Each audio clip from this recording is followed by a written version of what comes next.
Just for the record, you've been on his private plane. Yes. You've been to stay on his private island. Yes. You've stayed at his home in Palm Beach. Yes. Over £12 million paid in a legal settlement. Zero cooperation with United States prosecutors. One insider's stunning reversal was caught on hidden camera. In this investigation, we follow the explosive downfall of Prince Andrew's former crisis manager, John Bryan, the same man once entrusted with damage control after the infamous Newsnight interview. John Bryan reveals for the first time that Prince Andrew did in fact have sex with underage girls. Why did he suddenly reverse his years-long defense of Andrew in a secret sting operation? What was said in the footage that shook Buckingham Palace to its core? And how does this scandal connect to the unresolved shadow of Jeffrey Epstein? It started with damage control. After Prince Andrew's infamous interview with the British Broadcasting Corporation in 2019, where he struggled to explain his friendship with convicted sex offender Jeffrey Epstein, the royal household was in crisis mode. Public backlash was swift and brutal. The Duke of York's credibility had taken a hit that no public relations spin could easily repair. But behind closed doors at the Royal Lodge, a team was quietly assembled to contain the fallout. Among them was a man who knew scandal well, John Bryan. For many, the name John Bryan first surfaced in the early 1990s, when he was photographed in a compromising moment with Sarah Ferguson, the Duchess of York. The infamous toe-sucking images became tabloid gold and a permanent fixture in the annals of royal scandal. But Bryan was not just a gossip column figure. He was, and remains, a successful financial advisor and businessman with deep personal ties to the royal family.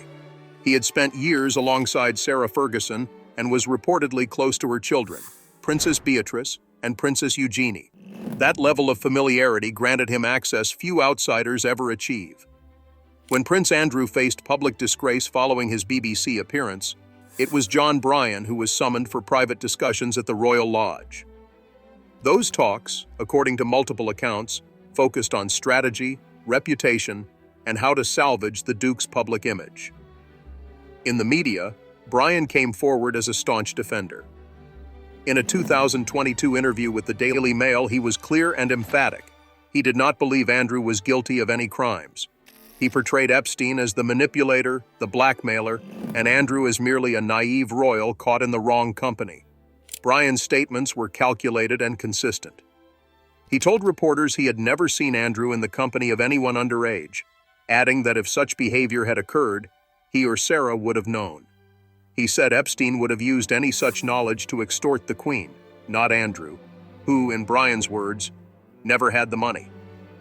He maintained that Andrew was incapable of the behavior he was being accused of. But everything changed in 2024 when undercover footage emerged. John Bryan, the man who publicly defended Andrew, was filmed in a London bar saying the exact opposite. The sting, organized by the O'Keefe Media Group, showed Bryan drinking and speaking candidly to a woman he believed was merely an acquaintance. On camera, he is heard saying he was really pissed at Andrew for lying to him. He says plainly that Andrew was effing underage girls. That single sentence detonated years of narrative management. The footage contradicted nearly every assertion Bryan had previously made in print and on record. Where he once said Andrew never associated with women under 25, the sting suggested otherwise. Where he had previously expressed absolute belief in Andrew's innocence, here he was expressing personal betrayal. The clip went viral. News agencies around the world replayed it in headlines and nightly broadcasts. It wasn't just a scandal, it was a reversal. Bryan's response was swift. He appeared in an interview with Piers Morgan to explain himself. His defense was framed as a moment of weakness, fueled by alcohol and emotional manipulation. He described the woman who recorded him as attractive, engaging, and skillful, implying that he had been seduced into speaking recklessly. He said he had been drinking heavily and made statements he did not actually believe. In his words, it was all stuff you could Google. He regretted it deeply. But his explanation raised more questions than it answered. Why would a man with decades of media experience, someone who had lived through a royal scandal himself, make such a damning statement so casually? If he truly believed Andrew was innocent, why did alcohol make him say otherwise? Critics argued that alcohol may lower inhibitions, but it does not invent entirely new beliefs. What people say when they feel safe or unguarded often reveals what they actually think. Bryan, however, insisted this was not the case. The contradiction between Bryan's public defense and his private remarks struck at the heart of the matter. Was he lying in the bar, or was he lying in the press? Either way, someone was being misled. The timing made it worse. Virginia Giuffre, the woman who had publicly accused Andrew of sexually abusing her when she was 17, had recently passed away. Her death reignited interest in the case. The allegations were once again under scrutiny. And now, Andrew's own former crisis advisor had been caught implying that the allegations were true. Sarah Ferguson was reportedly devastated. Bryan, who had once lived with her and claimed to be like a father to her daughters, was now saying things on camera that risked destroying what little remained of Andrew's reputation. He acknowledged during the Piers Morgan interview that Sarah had messaged him after the footage surfaced. He admitted to apologizing to her. He did not clarify whether she had forgiven him. When asked directly, he said it would be inappropriate to speak on her behalf. The deeper blow came not from the media frenzy, but from what Bryan said next. In the same sting footage, he referred to himself as the real father figure to Beatrice and Eugenie, suggesting that Prince Andrew was absent. He claimed Andrew was away at sea for 250 days a year and barely present. This remark, like the others, was walked back in the follow-up interview. Bryan said it was absurd, that Andrew was in fact a model father, deeply involved and caring. He expressed admiration for how Andrew and Sarah had co-parented their daughters. But again, the damage was done. The sting exposed more than just one loose remark. It undermined the central narrative that Andrew had relied on, that those closest to him had never seen or suspected anything improper. If Bryan, the insider brought in to defend him, was privately saying the opposite, what else was being kept out of the public eye? The impact of John Bryan's reversal didn't stop at headlines or viral clips. It cut directly into the remaining foundation of Prince Andrew's public defense. For years, the Duke of York had leaned on a singular strategy: denial reinforced by loyal insiders. The trustworthiness of those defenders was as crucial as the statements themselves. Bryan wasn't just another ally. He was the man brought in to repair Andrew's credibility after the British Broadcasting Corporation debacle. When he flipped, intentionally or not, it wasn't just a media moment. It was a strategic collapse. The sting footage, circulated online and through major broadcasters, showed Bryan in unguarded candor. He said he was pissed off because Andrew had lied to him. He referenced his own Daily Mail interview, admitting he felt deceived after putting his name on a public defense. The phrasing was unmistakable. Bryan accused Prince Andrew of sleeping with underage girls. Whether he later walked it back or not, the words had already landed, and they carried weight because of who said them and when. His attempts to recant were met with skepticism. Viewers noticed that Bryan seemed calm and conversational in the footage, not agitated or incoherent. Critics, including Piers Morgan, pointed out that people rarely say the exact opposite of their actual beliefs just because of alcohol. They may exaggerate or be unfiltered, but not invent claims of such gravity.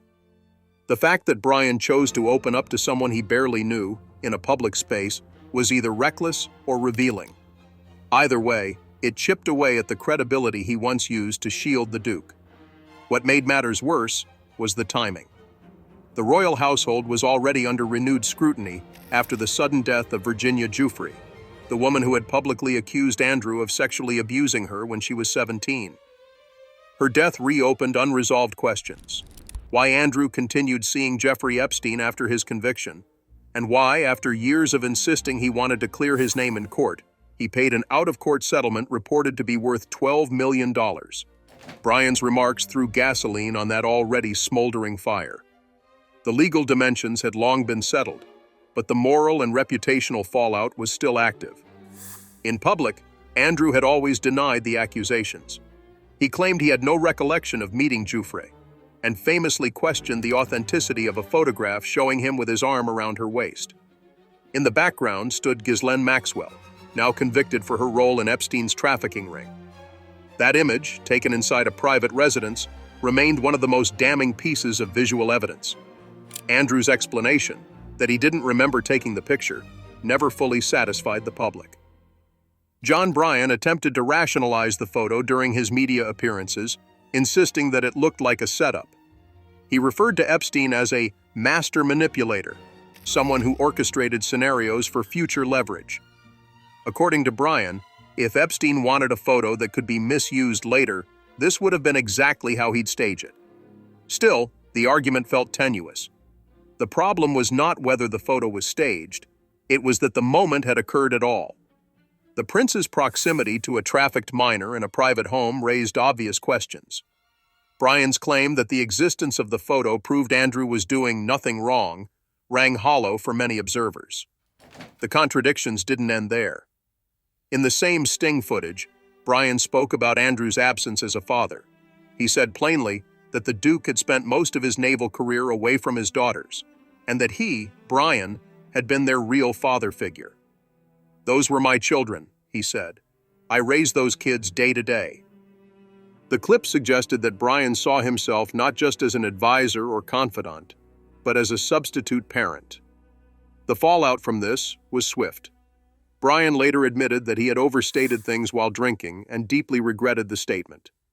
He praised Andrew's role as a father, calling him deeply involved and full of integrity when it came to family life. But the damage had been done again. Even if the statements were false, they revealed something deeper: the extent to which personal grievances and emotional entanglements had become part of the narrative. This was no longer just about public defense or legal exposure. It was about what the inner circle was willing to admit when the cameras were off.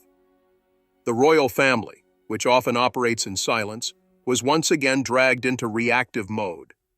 Sarah Ferguson, long regarded as one of Prince Andrew's most unwavering supporters, was placed in an impossible position. Bryan had not only publicly undermined Andrew, but had done so in a way that made her judgment look questionable. This was the same man she had defended during the toe-kissing scandal, the same man she once lived with and reportedly remained close to. Now he was on television, apologizing for things that could not be taken back. Piers Morgan didn't hold back during their conversation. He repeatedly reminded Bryan of the words he had used in the sting footage. He asked why someone would lie so casually and so emphatically about something as serious as the sexual abuse of minors. Bryan had no strong defense. He blamed the alcohol. He said he was trying to impress the woman. He admitted that what he said was false, but he couldn't explain why it came out so clearly and so easily. When asked if he had spoken to Prince Andrew since the footage was released, Bryan said he had not, nor had he attempted to. He said it would be inappropriate. He also revealed that he had messaged Sarah Ferguson to apologize. There was no indication that she had forgiven him. He called her strong, resilient, and kind, but the emotional cost of what he had done was obvious. Bryan knew it, and to his credit, he did not try to pretend otherwise. Public trust in the monarchy has always hinged on credibility, not just symbolic gestures or carefully worded statements, but on the belief that behind the palace gates is a standard of integrity.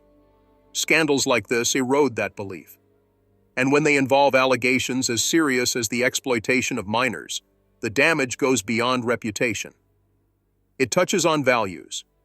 The public's patience with inconsistencies is growing thinner.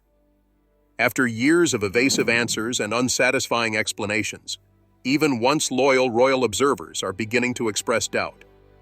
This is not about taking sides. It is about asking whether powerful individuals can continue to rely on silence, denial, and carefully choreographed apologies. Because if even the people who defended them most strongly begin to unravel under the pressure, the story becomes impossible to contain. As the backlash against John Bryan unfolded, it became clear that this was no isolated misstep.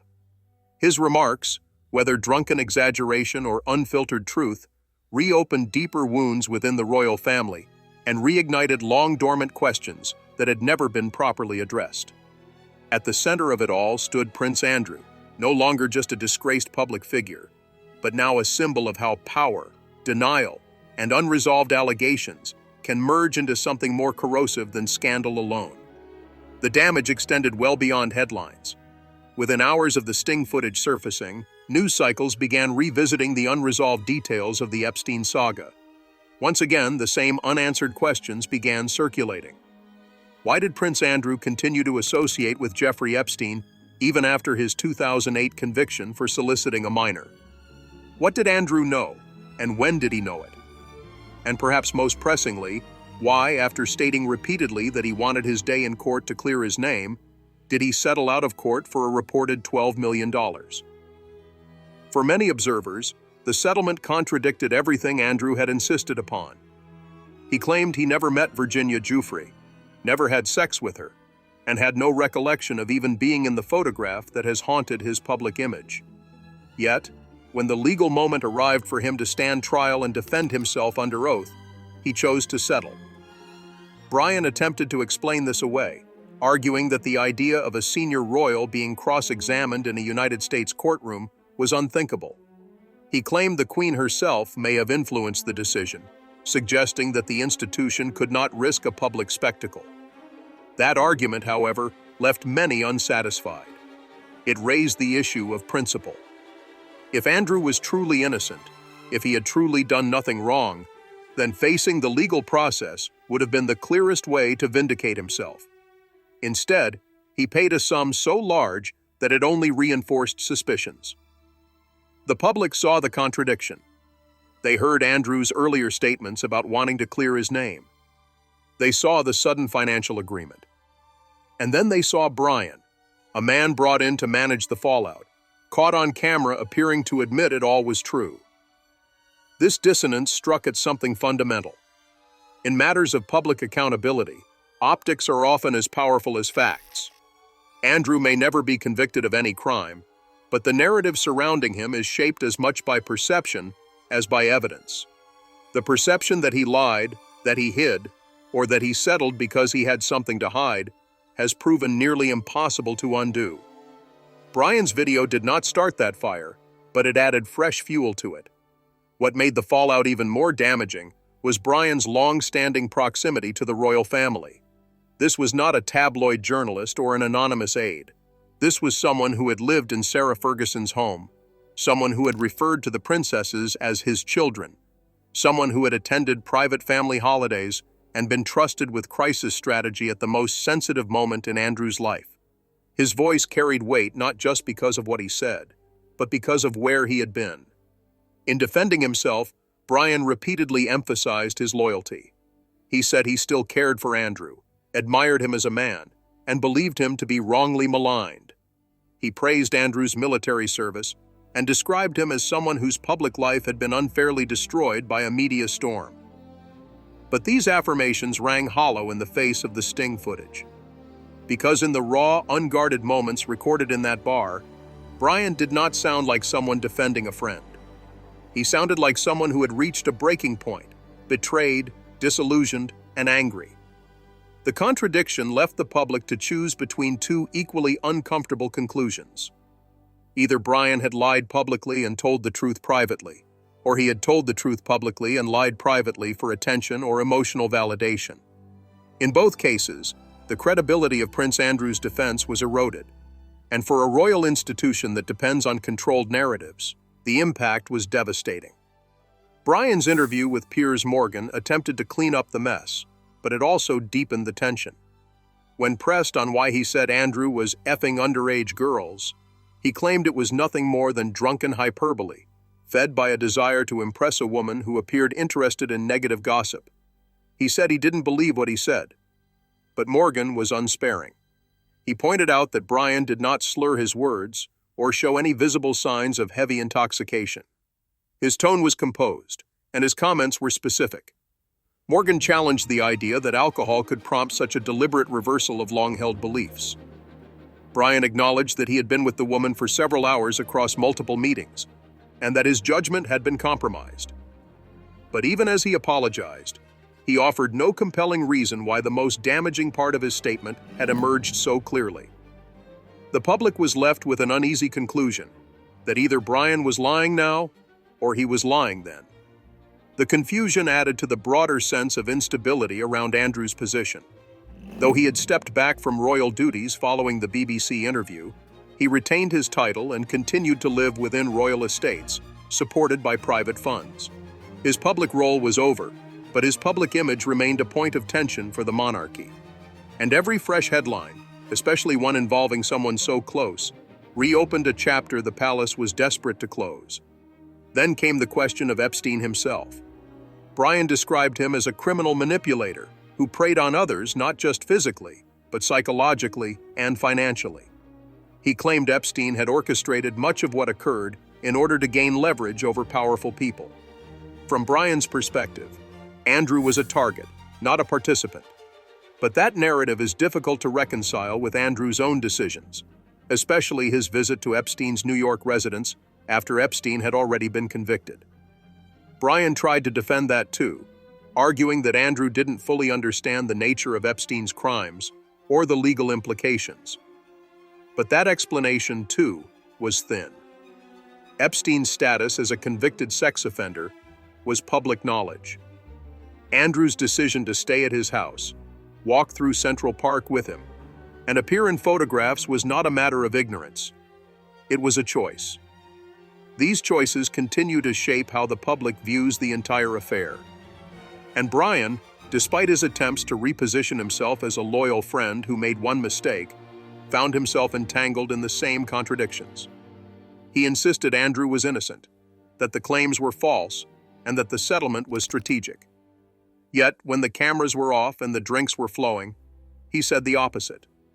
Whether that was the result of emotional exhaustion, alcohol, or opportunism, the damage was irreversible. Even after the Sting fallout and the mounting questions around Prince Andrew's credibility, the core issue still remained unresolved. What actually happened between Andrew and Epstein behind closed doors? And why do so many of the people closest to the prince struggle to give consistent answers? John Bryan's claims, retractions, and emotional turmoil only added layers to an already complex puzzle. But the deeper concern now isn't just about guilt or innocence. It is about trust. Trust in institutions, trust in the monarchy, and trust in the systems that are supposed to hold power accountable. For many observers, the real damage wasn't the contradiction in Bryan's words. It was the glimpse behind the curtain. The Sting footage showed a world where image management, private loyalty, and emotional manipulation coexisted with unresolved trauma and public denial. Bryan's admission that he spoke from anger, confusion, and personal betrayal underscored how fragile the royal defense strategy had become. And it made people wonder, if someone like Bryan can no longer defend Andrew, who else might be questioning their silence? At the heart of this dilemma is a simple truth. Prince Andrew has never given a complete or satisfactory explanation for his continued friendship with Jeffrey Epstein. Even after Epstein's conviction in 2008, Andrew was photographed with him in New York in 2010. That visit included a 4-day stay at Epstein's home and a long walk through Central Park, images that were widely published and condemned. Andrew later claimed the purpose of the trip was to end the friendship. But staying at the residence of a convicted sex offender for nearly a week hardly matched that explanation. Critics argued it was not a severance of ties, it was an endorsement. The royal family tried to contain the fallout.